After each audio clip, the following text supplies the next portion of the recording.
প্রিয় দর্শক, স্বাগত জানাচ্ছি আজকের পর্বে স্পন্সর করেছে Hill consumer and beverage limited. দর্শক, আজকে ক্রীড়াঙ্গনের কিছু জয়ের গল্প আপনাদের সাথে শেয়ার করব। This one over mid-on. Now you need a bit of innovation, and that's exactly what is the bowlers doing their job with great support from that man behind the stumps, and also in the outfield 48 and Rida 31. উমেলা ভালো জায়গায়, ভালো minus, গোলের সম্ভাবনা। শ্রীমতী কৃষ্ণা রানী সরকার অবশেষে গোলের দেখা পেলেন। 3-2 গোলে এগিয়ে গেল বাংলাদেশ। বাঁধ ভাঙা উচ্ছ্বাস। দর্শক, ডাম্বুলায় শ্রীলঙ্কা এবং বাংলাদেশের দ্বিতীয় টি-20 ম্যাচ অনুষ্ঠিত হয়ে গেল। এই ম্যাচে অধিনায়ক লিটন কুমার দাস স্বমহিমায় ফিরল বাংলাদেশ। এদিন টসে জিতে শ্রীলঙ্কা বাংলাদেশকে ব্যাটিং এ আমন্ত্রণ জানায়। ইনিংসের প্রথম ওভারেই দলের সবচেয়ে ইনফর্ম ব্যাটসম্যান পারভেজ হোসেন ইমন নোয়ান তুষারের বলে 0 রানে বোল্ড আউট হন। দ্বিতীয় ওভারে তানজিদ তামিম বিনোরা ফার্নান্ডোর বলে কুশল পেরেরার হাতে ক্যাচ দিয়ে বিদায় হন। এরপরে তাওহিদ হৃদয় এবং লিটন কুমার দাস প্রতিরোধ চালিয়ে যান। তাওহিদ হৃদয় মোটামুটি একটা ভালো ইনিংস খেলেন। তাওহিদ হৃদয় 25 বলে 31 রান করে বিদায় নিলে মেহেদী হাসান মিরাজ মাঠে নামেন। মিরাজ 2 বলের বেশি টিকতে পারেননি। এরপরে শামীম পাটোয়ারি মাঠে নামেন। মূলত বাংলাদেশের 177 রানের ভিত এই জুটির মাধ্যমেই গড়ে ওঠে। লিটন কুমার দাস এবং শামীম হোসেন পাটোয়ারির পজিটিভ খেলায় 7 ওভারে 77 রান যোগ করেন এই জুটি। লিটন 50 বলে 76 রান করেন, তার মধ্যে 1টি চার 5টা ছক্কা। শামীম হোসেন পাটোয়ারি 27 বলে 48 রান করেন, তার মধ্যে উনি 5টি চার মারেন এবং 2টি ছক্কা মারেন। বাংলাদেশের মোট রান গিয়ে দাঁড়ায় 7 উইকেটে 177 রান। এই ম্যাচে এটা যথেষ্ট ভালো স্কোর। আজকে বাংলাদেশের বোলাররাও তাদের নামের প্রতি সুবিচার করেছে। শ্রীলঙ্কার ইনিংসের শুরুতে আঘাত আনেন Shamim Patwari. Oh, now that has to be tight. I'll tell you what, that has to be tight. I won't be surprised.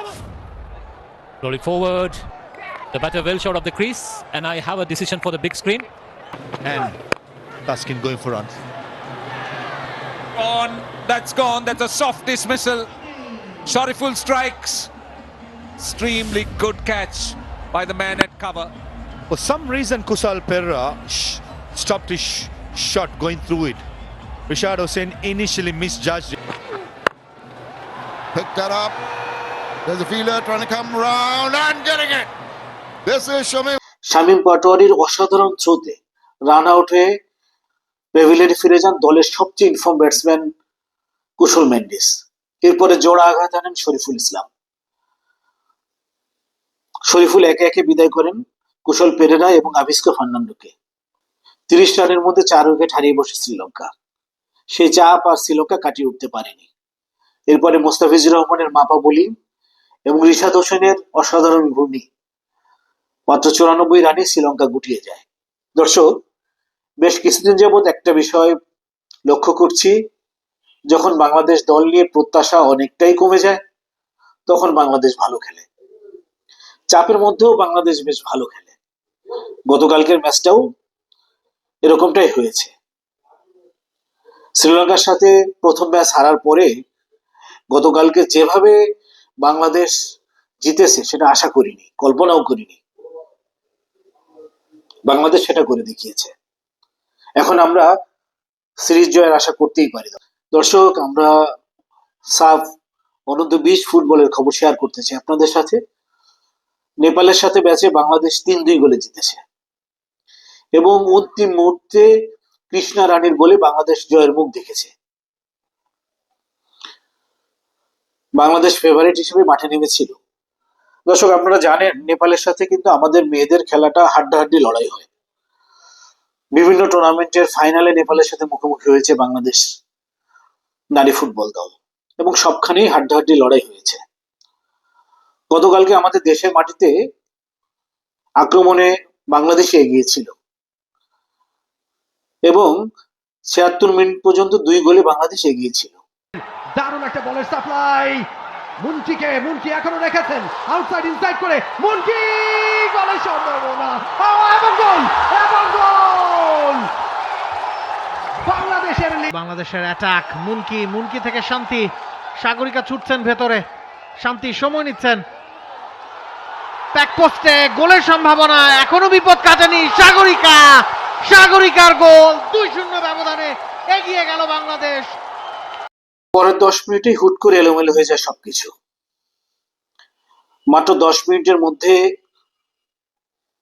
2 গোল হজম করে নিশ্চিত জয়ের ম্যাচ ড্রর দিকে এগিয়ে যায়। তবে অতিরিক্ত সময়ের একদম শেষ মুহূর্তে কৃষ্ণা রানীর গোলে বাংলাদেশ জয় নিয়ে মাঠ ছাড়তে পারে। এদিন ঢাকার কিংস অ্যারেনায় নেপালের বিপক্ষে 2টি পরিবর্তন নিয়ে কোচ পিটার বাটলার মাঠে নামান বাংলাদেশ দলকে। বাদ পড়েন উমহেলা মার্মা এবং রূপা আক্তার। দলে ঢোকেন বর্ণা খাতুন এবং শান্তি মার্ডি। দলে পরিবর্তন এলেও আক্রমণে কমতি ছিল না বাংলাদেশের। নিয়মিত আক্রমণ করে 13 মিনিটেই বাংলাদেশ কাঙ্ক্ষিত গোলের দেখা পায়। বাবরান্ত দিয়ে সাগরিকা বল নিয়ে ঢুকে মুনকির পায়ে বল বাড়িয়ে দেন। নেপালের ডিফেন্ডার গোল লাইন থেকে বল সেভ করেন, কিন্তু ফিরতি বল শটে জালে জড়িয়ে দেন সিনহা। গোল হজমের পরে নেপাল আক্রমণে ধার বাড়িয়ে দেয়। 27 মিনিটে আনিসা রায়ের ফ্রি কিক প্রতিহত হয় পোস্টে। 1 মিনিট পরে নেপালের আরেকটি আক্রমণ নস্যাৎ করেন বাংলাদেশের গোলকিপার স্বর্ণা রানী। 33 মিনিটে নেপালের আক্রমণ রুখে দেন বাংলাদেশের ডিফেন্ডাররা। ম্যাচে দ্বিতীয়বার বাংলাদেশ এগিয়ে যায় 37 মিনিটে।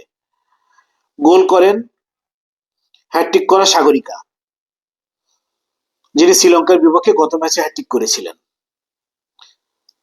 এরপরে 43 মিনিটে বাংলাদেশের রক্ষণ অরক্ষিত পেয়েও গোল করতে পারেনি নেপাল দল। দ্বিতীয় অর্ধে 2 দল পাল্টাপাল্টি আক্রমণে খেলা জমিয়ে তোলেন।